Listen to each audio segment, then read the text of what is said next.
Ever wondered how professionals achieve those flawlessly smooth walls, even after a patch or a major repair?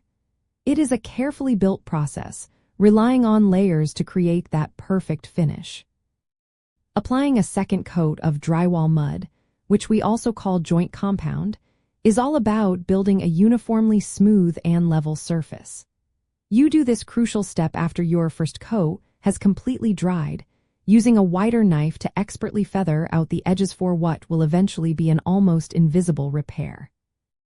The first coat primarily serves to fill in the larger gaps and firmly secure any tape, but joint compound naturally shrinks a bit as it dries. This shrinkage often leaves a slight depression or unevenness.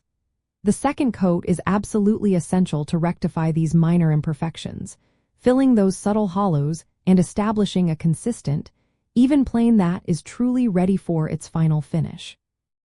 Before you even think about applying that second layer, ensure your first coat is fully dry. This usually takes at least 24 hours, sometimes longer in humid conditions. You can check for dryness by touching it. It should feel hard and uniformly light in color.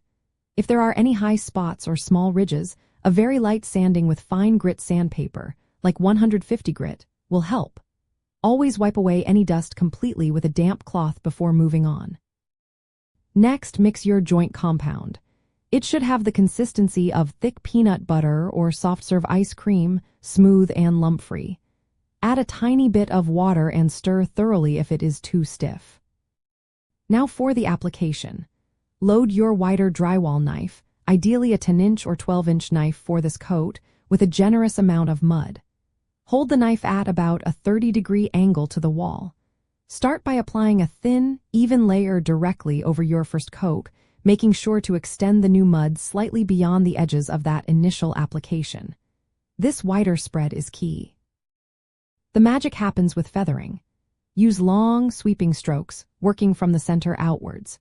With each stroke, apply slightly more pressure to the trailing edge of the knife to gradually thin out the joint compound.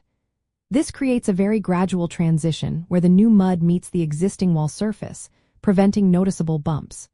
Overlap your strokes slightly and avoid overworking the mud, as this can create grooves or air bubbles. Aim for a smooth, consistent layer across the entire repaired area. Professionals often refer to this second layer as the skim coat or leveling coat, and it is pivotal for truly minimizing sanding later.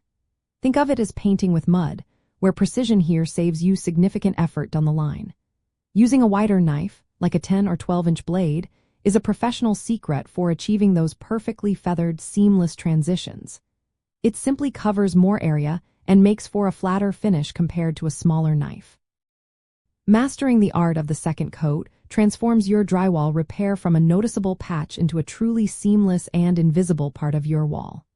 By focusing on even application, proper feathering, and using the right tools, you are setting the stage for a pristine surface, ensuring your walls are perfectly ready for primer and paint, and giving your home that polished, expert finish.